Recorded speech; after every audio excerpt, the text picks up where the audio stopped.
who is now was at Yahoo about, I don't know, 3 or 4 months ago, is suddenly his affiliation has changed to Microsoft, as has several of his colleagues over there in New York. Sebastien has done some interesting work on prediction markets over the years. I think he comes from sort of the mechanism design community. Auction community. Auction community. Yeah. Got his PhD at Harvard.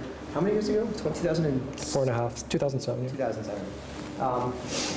Over there at Yahoo, while he was there, they did a bunch of interesting stuff. Particularly this, they implemented a large prediction market on. I think the first year it was on basketball games. Was it the NCAA championship?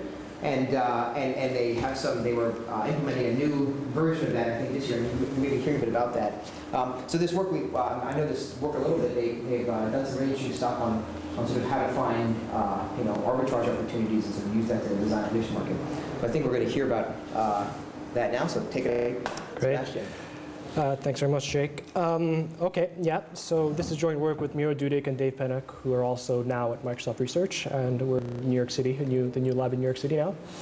So what I'll be talking about is I'll be describing a new combinatorial market maker that draws on ideas from convex optimization, in particular constraint generation, to achieve scalability.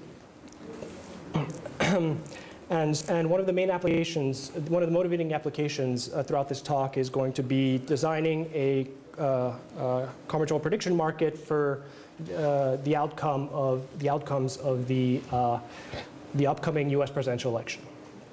Okay, so since this is an ICML workshop, I'm going to very briefly touch on how some of these concepts connect to machine learning concepts. But really, you shouldn't need almost very little background on either markets or machine learning to be able to follow the talk. Okay? So let me get started. So to start off, I make the observation that if you go on very popular prediction markets out there like Betfair InTrade, it's very easy for you to find securities for very closely related events. So if you looked at InTrade when it was running securities on who would win the Republican primary, the recent Republican primary, you would find odds on Ron Paul to win Maine, Mitt Romney to win Maine, Paul to finish second in Maine, and Paul to win at least one state. So obviously these outcomes are extremely highly correlated. And in particular, if, for example, you saw that the odds of Mitt Romney to win Maine increased significantly, then at some point the odds of Ron Paul winning Maine should logically start to decrease. Okay? But the industry standard is to treat these related securities independently. Okay, so the market makers don't, or the exchanges or market makers don't make any effort to try to figure out what the relationships between the securities are. And this happens across the board. If you look at sports betting and also on Wall Street, all these different kinds of securities, these are all treated as independent markets. So we're interested in a prediction market. So in particular, we're interested in using the information in the market to predict better, and for that we want to make sure that the relationships between the prices of the securities that are eventually interpreted as probabilities are properly coordinated. So one way you can start to introduce correlations or start to elicit correlations from market participants is to use combinatorial securities. So for a combinatorial security, all I mean at a high level is just a security whose payoff is a function of some common variables. So in the election setting, you could think of the basic outcomes being whether the Democrat or the Republican wins each state for all 50 states. And then you can have securities that are functions of those outcomes. So for example, so the basic one is Democrat to win California. And then if you know the outcomes of different states, you can start to say things like, okay, Democrat to lose Florida but win the election, Democrat to win 8 out of the 10 northeastern states, the same party to win Ohio and Pennsylvania. So this gets us at the joint probabilities and therefore the correlations. And these are the kind of things we want. That's the purpose of a combinatorial prediction market, is to start to get out correlations as opposed to just individual events like the individual states. You can get quirkier. You can issue. We'd like to be able to issue securities for will there be a path of blue Democrat states ranging from Canada to Mexico, all kinds of things. About that? Is that an interesting question? No, Dave wanted us to put it in for PR purposes, so people go, oh, that's funny. you know. But basically, the probability is going to be the probability of this path happening, because that's that's the best way to get from Canada to Mexico. I thought maybe if if Blue America secedes from the rest of the country, we would have let them have at least goods transfer between Mexico and Canada. I don't know. I thought maybe there's some. No. Okay. Anyways, so yeah, so let me. I want to. Let me see. So we're going to develop a market maker for for a combinatorial market maker, so you can place these kinds of bets. But so let me situate this market maker that I'm going to describe within the space of possible designs to run a market like this. So there are two dimensions. You could use an exchange or a market maker, and you could use either independent securities or combinatorial securities. Okay, so in an exchange, what you have is that there has to be two sides to each trade. So in an exchange, all it does, not that simple, but what it does is it matches people up. So if I believe that the chances that the Democrat will win California is 90%, and Jake thinks it's 80%, there's a possible trade there, right? Jake can sell me a security that pays off $1 for some price between 0.8 and 0.9, and we're willing to trade on that information. Now, this is great. One of the nice things about an exchange is that for the person running the exchange, there's no risk of running a loss, since you're just matching people up. Okay? And now, in an exchange, again, if you use independent securities, sure, there's no risk of running a loss. It's tractable, but there's also no information propagation in the sense that the prices of different related securities won't affect each other, as I just said. You can resolve that by using combinatorial securities, but in an exchange setting, the problem you run into there is you run into a major liquidity problem. So if you have these quirky kind of securities like the path security I just showed you, there just might not just be two people willing to trade on that kind of information. Okay, so you run into a major liquidity problem with combinatorial exchange. So to handle the liquidity problem, what you can do instead is use a market maker. So a market maker is, as you're probably all familiar, is some central entity that commits to quoting a price for whatever security you might be interested in trading in. Okay, and the question is, how do you set those prices? So that addresses the liquidity problem, obviously, since now anybody can come and trade with the market maker, but you introduce the chance that this market maker now might actually run a loss, since he has to perform these trades if it's not setting the prices intelligently. So along the two dimensions, if you use independent securities with a market maker, then you get in this situation where your loss might actually be exponential in the number of securities, or sorry, in the number of outcomes. And again, you have this problem that you don't have information propagation in principle, or at least the market maker is not doing information propagation.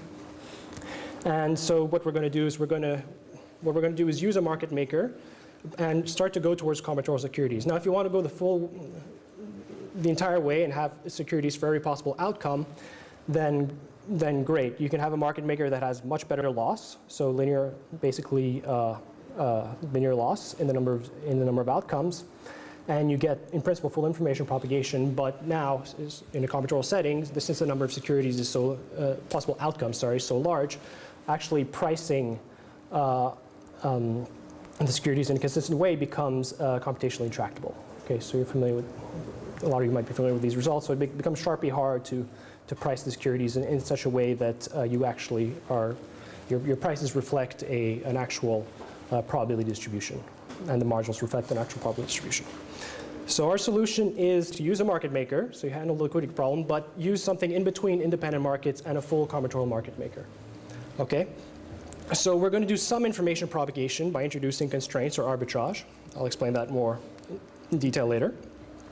And what happens there is that, so we want to introduce information propagation to a certain extent so that we improve the loss bound and get better predictability at the end, but only not the full way, because we want to maintain tractability as well. Oh, okay. So the idea here is our market maker now is going to be doing arbitrage to propagate the information. Now you could ask, well, why don't you just leave the arbitrage up to the agents? Our argument is that we want to reward the agents for introducing information into the system, not for their computational prowess. And in any case, the central market maker itself has all the information on hand to be able to correct to perform a lot of arbitrage itself and propagate information. So our approach, like I just said, is what we're going to do is, instead of running a market maker over, say, the full space of possible outcomes, which in elections is 2 to the 50, which is intractable, what we do instead is define small independent markets, where small meaning the constant size, usually size like 2 or 4, very, very small.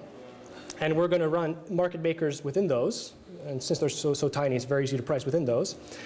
And in parallel, what we're going to do is do this kind of arbitrage, constraint generation-based arbitrage, so that to realign the prices from different groups, so that the prices of interrelated securities across groups, prices are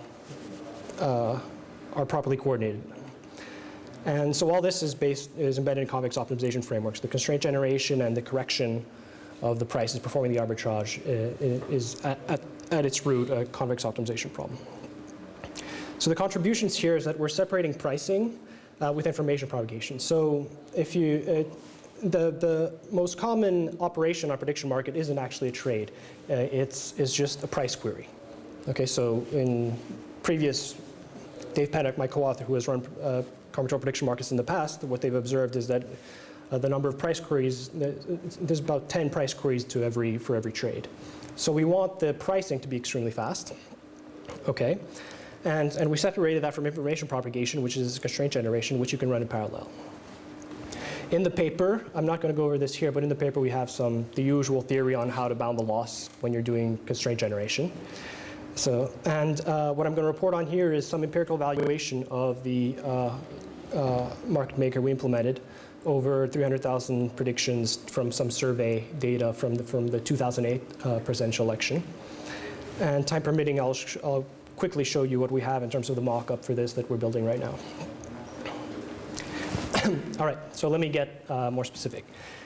So the main combinatorial market maker out there is the so-called logarithmic market scoring rule. This is also going to be our benchmark. So let me get into the details. So what we have are securities, and so N securities. And a security is formally is defined by its payoff, given the ultimate realized state of the world. And we're only going to consider binary securities. So this security, it just pays off 1 if the corresponding outcome is true in the ultimate state of the world, and 0 otherwise. So think of, again, Democrats win in California. So an outcome is who wins in all the 50 states.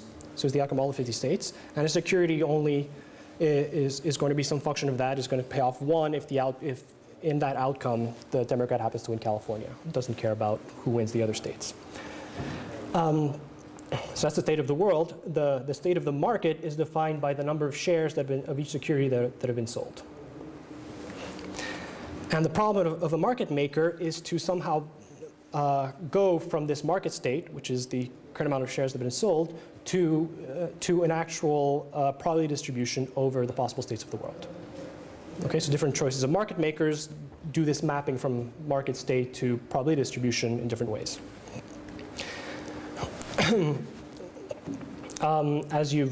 I guess everybody realizes here, so the prices in a prediction market can be interpreted as subjective probabilities. Here, because we have 0-1 payoffs, then the expected payoff of a security corresponds to the price at which the market maker, the risk neutral price at which the market maker is willing to trade it. So these subjective probabilities are exactly the prices that the market maker is going to be quoting. So for the LMSR, the way LMSR, the logarithmic market scoring rule, maps from the market state to a full probability distribution of state of the world is like this. So you'll have the market state theta, which is the vector of shares, and the probability it'll impute to any specific state of the world is given by this formula here. So it's going to be proportional to this e to the theta times the security payoff. Okay, that's just the formula that's used. And the question is, how do you actually, what makes this difficult to compute is the normalization. So be proportional to this, and you want to normalize this ultimately to get out probabilities.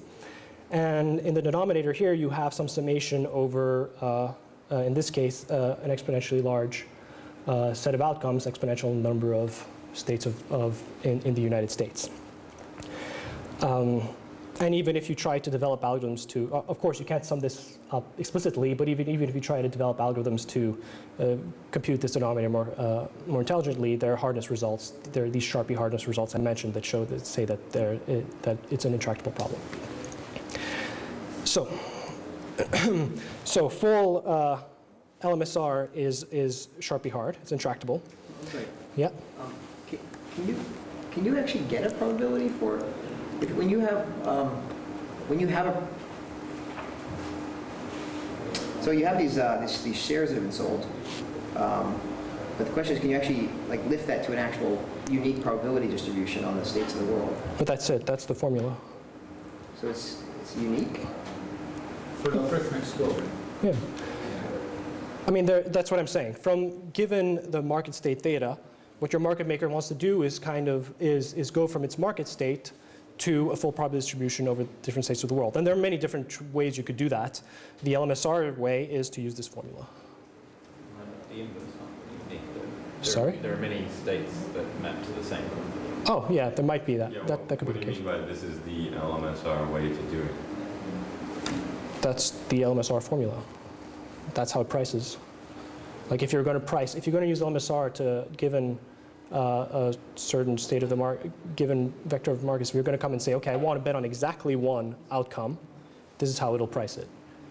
Now, if you want to bet on a security that covers multiple outcomes, then you sum over all the probabilities of those mutually exclusive outcomes. Okay? We'll leave that on the fly.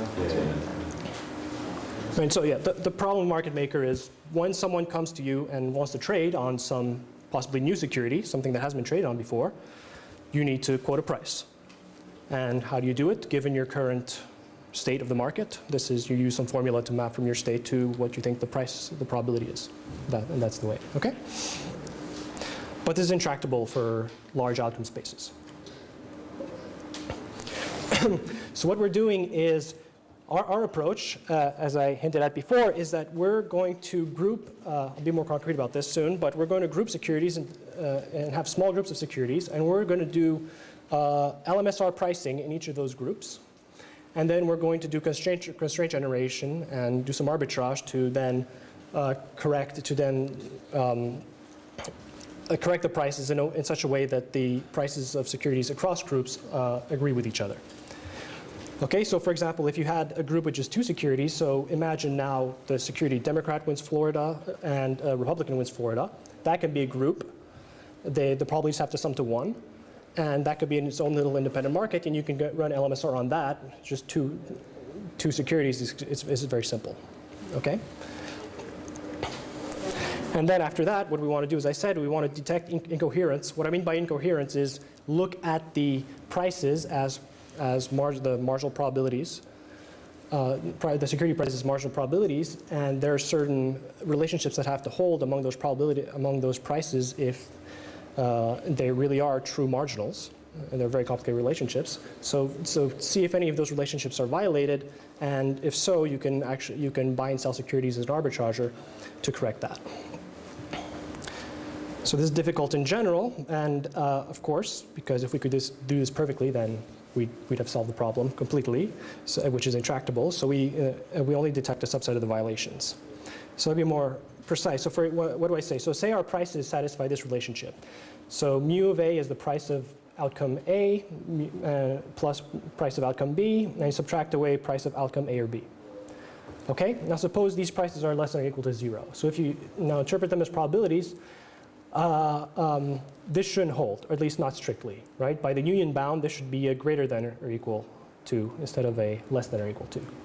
Okay, so these marginals, if I should have written a strict inequality. If the inequality is strict, these can't be the marginals of any probability distribution over the outcomes. Okay, and what that means is that for you, for the market maker or anybody else, this represents an arbitrage opportunity. And by an arbitrage opportunity, by definition, or there's a pure arbitrage opportunity, is a possibility of risk-free profit. So how can you profit here? Well, first of all, what you can do is buy one share of A, one share of B, and sell one share of A or B.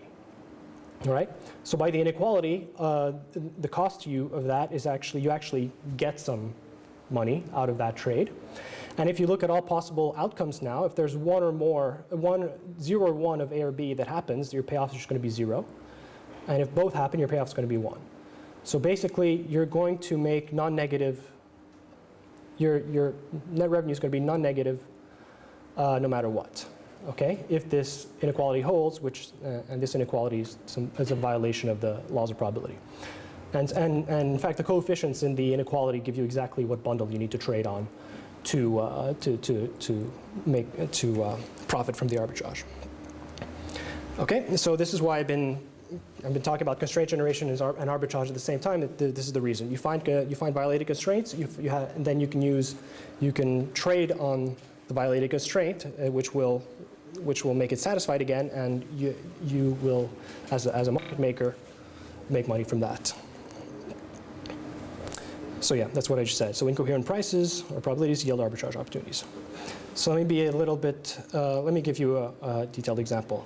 So here I plotted the prices of two securities, A and B and C, and A and B and C. Okay, obviously very related. In particular, the sum of the two is going to be the probability of A and C, right? But what independent markets do is they'll allow the price for these two securities to range anywhere in this plot, in this blue area, right? They're independent. So it might be there, for example. Now suppose the prices of these individual outcomes are as follows. C is 0.9, A is 0.8, B is 0.6. Well, what do you know? So A and B and C, the probability of that can't exceed the probability of any of those singletons. So already you have these constraints that have to hold. And so yeah, what you should have in mind here is that the groups I was talking about for A and B and C are distinct from the groups for A and B and C, okay? The groups for the singletons are distinct from the groups for these combinatorial securities, which are A and B and C. So we want to figure out what the constraints are. Now, if that holds, and on the other hand, A and not B and C, the same thing. It's upper bounded by the probability of any of the singletons, which in this case is 0.4. Yeah, it's the complement of B. So this should hold.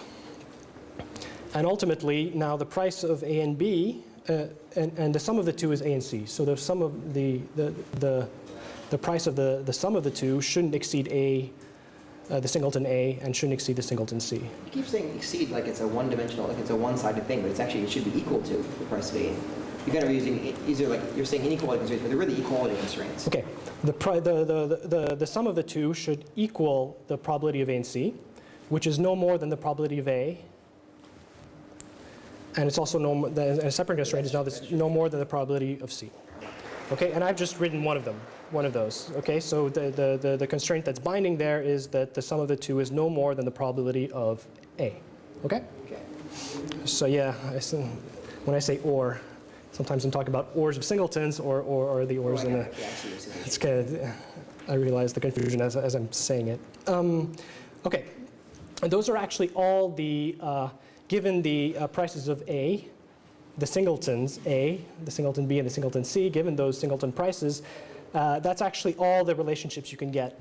And that's actually the most you can bound the two probabilities there. Okay?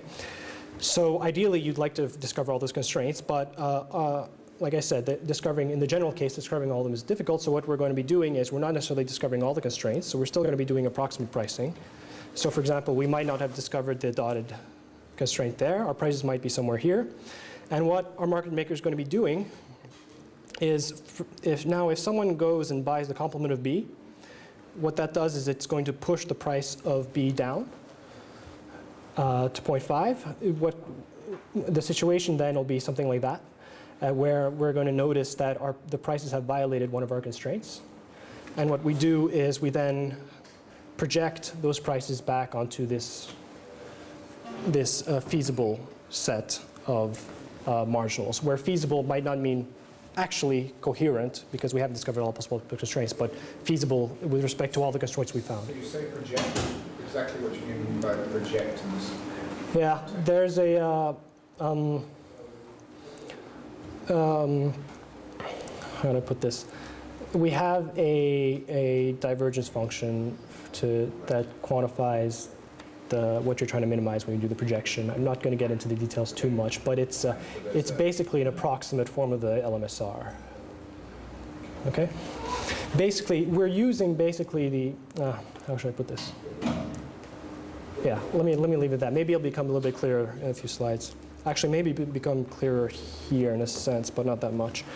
I won't spend too much, so let me go over, since this is a machine learning crowd, I wanted to go over some of the connections, although don't try to make the connections too hard, because apparently that confuses people if they try to do it during the talk, from my co-authors who've given this talk. So what's going on here? So basically, if you want to understand more about everything that's going on here, there's extremely close connections to variational inference methods. So these maximum entropy approaches to doing inference. What we have here is, let's start with the prices. So in the prediction market literature, the way prices are obtained a lot is actually by specifying a cost function, which gives you the cost of buying a certain number of shares. And then, so that's, you'll see these cost-based market makers, where the initial thing is to specify a cost function, and then you have this LMSR cost function, which is, again, I didn't give you the LMSR cost function, I gave you what the prices look like, but the LMSR cost function, if you look at it, is exactly the log partition function, which you see in maximum entropy methods. But anyways, so you have this cost function, and if you look at the instantaneous price, so the changing the number, buying a epsilon amount of a security, what you get is you will get the instantaneous prices. So basically what I'm saying is you take the derivative cost function gives you instantaneous prices. Okay, now how does that relate? So I said LMSR, the form of it is this log partition function, and it's known that there's a so-called variational characterization of the log partition function, where actually if you want to evaluate this log partition function over shares, instead what you can do is, given the current prices, instead what you can do is solve for the maximum, the distribution that maximizes entropy, subject to the constraint that its marginals agree with the marginals specified by the prices, okay? So what I'm saying is you can solve some maximum entropy optimization problem to compute this LMSR cost function. And that's actually one of the things, okay. And there, if you take the subgradient of that, it turns out you're back into share space. So the idea behind variational inference is, okay, since what you're interested in is computing the LMSR cost function, and you have this variational characterization, you can kind of maybe relax this optimization problem to maybe approximate the LMSR cost function, since evaluating exactly is intractable. And so what you can do is, instead of doing the maximum entropy over the full polytope, the full description of all the marginals, the probability distribution, which is very hard to describe, you can do it maybe over an approximate polytope instead. So in the context of markets, I'm not going to give a lot of related work here, but this is the paper I have to mention. So this idea, so Abernethy, Chen, and Wharton use this idea very nicely in this in the context of markets to do exactly this: evaluate the cost function by, first of all, approximating the polytope, and maybe you can use different. Usually people use entropy, but maybe you can use some different objective to then get approximate LMSRs. And so what we're doing here is we're adding the constraint generation piece to bring it a step closer to practice. So look at the approximate polytope, then you can get an approximate cost function that approximates LMSR. That turns out to be kind of a sum of LMSRs in our case. And again, you can take derivative of that and you get approximately coherent prices. Okay, and in the share space, what you have is, if you actually do LMSR, if you can evaluate the cost function exactly, you get an arbitrage, but doing the approximating means that approximating the polytope means you don't have all the constraints, means you're introducing arbitrage opportunities. Okay, so that's so if you want to start learning more about this, there's the monograph by Wainwright and Jordan. If you read that alongside these papers, the connections will slowly start to pop up there. It's extremely close. The connections are very close. So let me go, okay, I described to you the market maker kind at a high level, so I'm going to describe concretely how we're implementing this for the US elections. Okay, so I talk about these groups, right, where we do LMSR within these small groups. What groups are we looking at here? Well, first of all, for each of the 50 states, we had a group with two outcomes. Okay, so A and A complement. So think of, again, A is the Democrat to win Ohio, and A complement is the Republican to win Ohio. So for each of the singletons, we have these little groups, and we can do LMSR over those groups extremely easily. For all groups of 2, we just enumerate all 4 possible outcomes. Okay, right here. And again, we do LMSR here. And for conjunctions of 3 or more, we're not going to enumerate all the outcomes anymore. We just take the conjunction together with its complementary disjunction. Okay, so what are the kind of securities that the election market supports is any kinds of conjunction or disjunction states. So sweeping a region or winning at least one element in a region, this is what we can support as combinatorial securities. So these are the groups, and so we do LMSR within those groups, and now we need to define what constraints hold between securities across groups. So we introduced 2 kinds of constraints. First of all, we had the constraints that relate the singleton groups to the pairwise groups. And those are just local consistency constraints that say that if you sum up the pairwise probabilities, they have to equate to the marginals defined by the singletons, okay? It's very simple.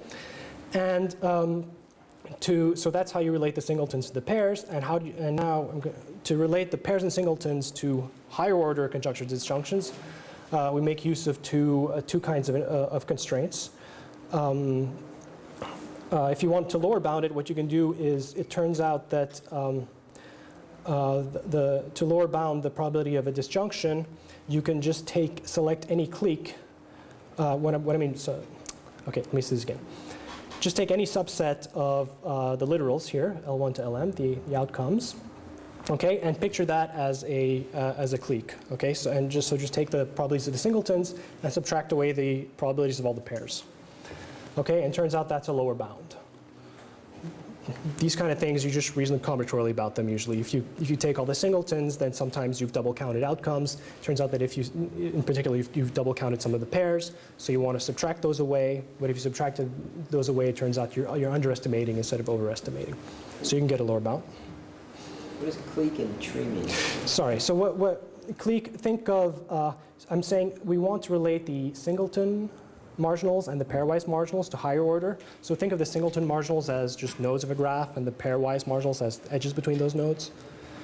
So what this inequality here on the right hand side, you can interpret it as summing up all the probabilities of the nodes, and you're subtracting away all the pairs. So it's a clique because it's fully connected. Okay, that's all. Now, as an upper bound, you can use, again, you should keep this graph model in your mind. Singletons, you have the probabilities of the singletons and also the edges that give you the probabilities of the pairs. Now, to upper bound, you could use a union bound, of course, but you can also refine it. It turns out that if you find in that graph, if you find any tree and subtract away those pairwise, you can get a refinement. I'm not going to go into details. You can get a refinement of the bound. So to generate these kind of constraints, what you want to find is a clique that optimizes the right-hand side. And that's a submodular function maximization problem. It's hard. It's basically looks like it's an intractable problem, but there's approximation algorithms out there that we use to try to optimize the right-hand side. You don't need to find the optimal right-hand side. Any right-hand side that violates the constraint does. For this kind of bound, what you want to find is basically you want to find the spanning tree that minimizes the right-hand side. That's a maximum spanning tree computation. So these constraints in particular are very easy to generate. So those are all the constraints we're using: local consistency, these clique constraints, and the tree constraints. So if we insert, instead of any J1, J2 in T, and we replace that with any spanning, but T was just a spanning tree.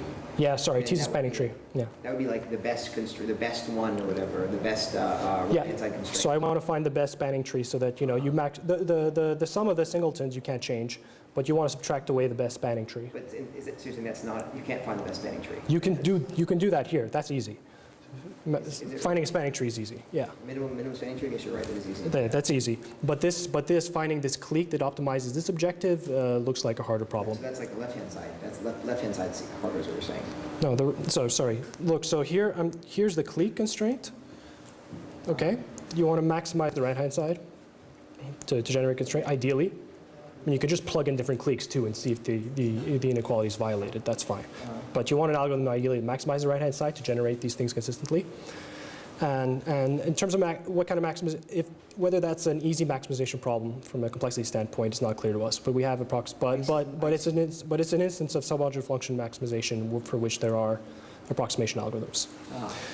Here, the inequality is flipped. Now I'm giving an upper bound on the disjunction, and here, this is easy. Here you just find a maximum spanning tree to optimize that.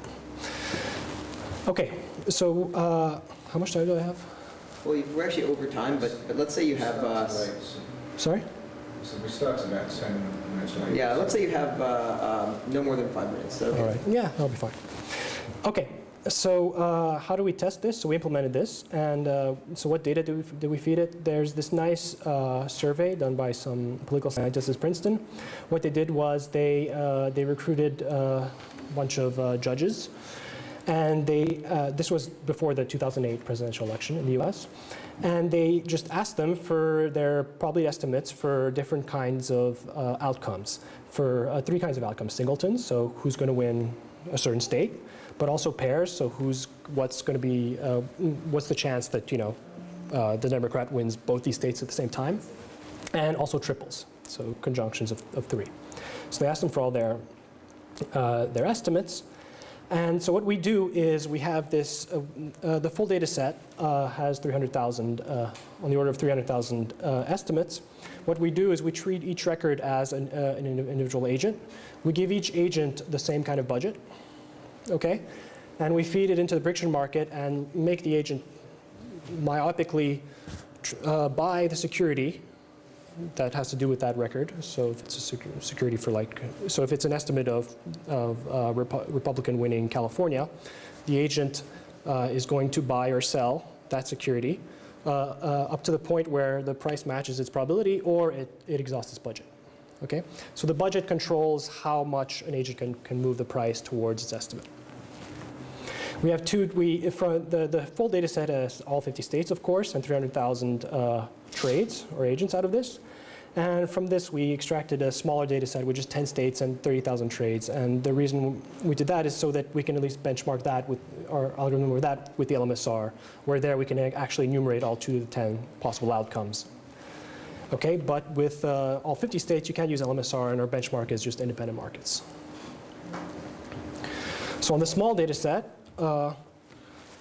what's going on here is, okay, I'll just describe it. So remember, so we have the budget on the x-axis. Think of the budget as how much of the information, individual agents' information they can incorporate into the market.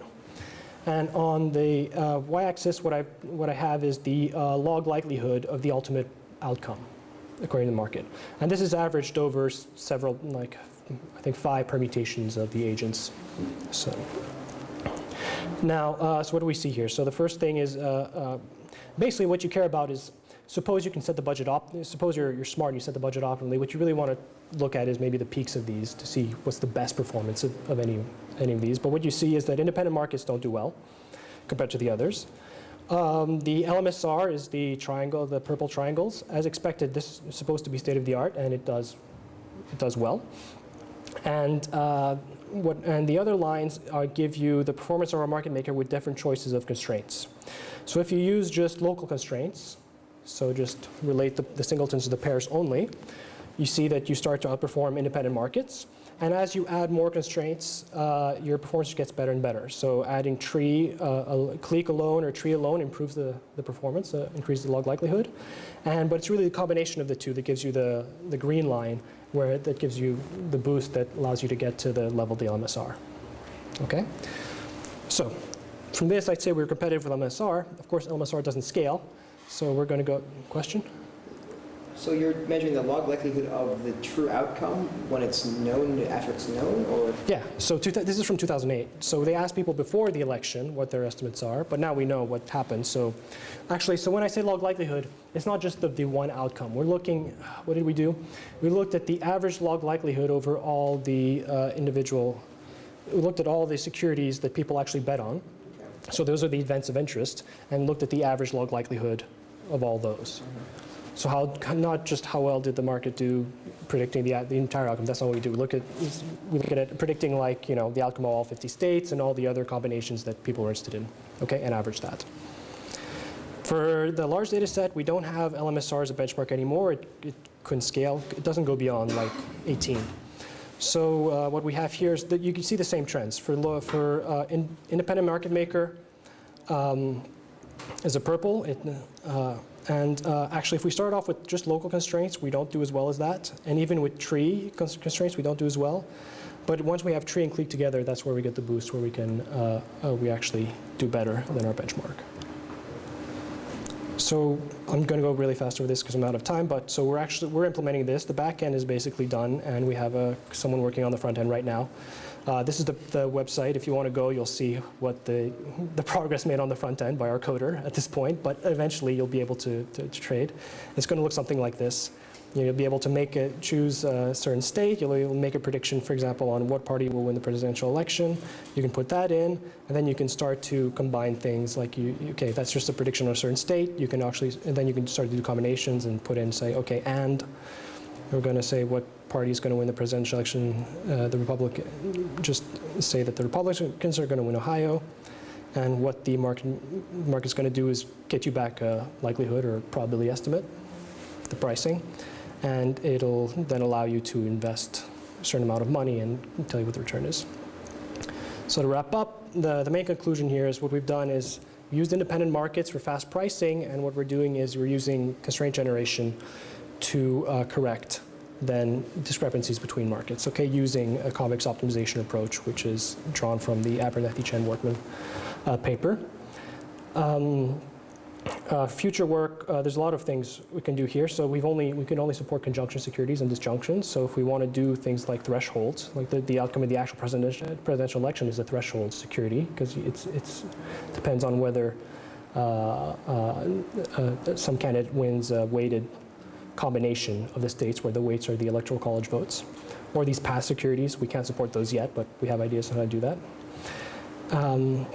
So yeah, we'd like better constraint generations, supporting other kinds of securities, and also, didn't go into this here, there's also plenty of room to improve the bounds. We have theoretical bounds on the loss of this market maker, which we showed was sub-exponential, but it's not as good as LMSR, but it's not as sub-exponential, it's not as bad as in completely independent markets. Okay, that's it, thank you. I think in the interest of time, maybe we should just move on to the next talk, and then there'll be a coffee break right after that, and so you guys can talk to Sebastien afterwards. So I think our next talk is... I guess so. So any questions maybe while... I had a quick question. Yeah. So the last slide, you haven't implemented the threshold yet? Threshold security? No, we're still, that's not in yet. We have ideas, but it wasn't part of the evaluation, of course, as you saw. So. But you want the outcome of the election is. Exactly. That's what I said. So that's why we really want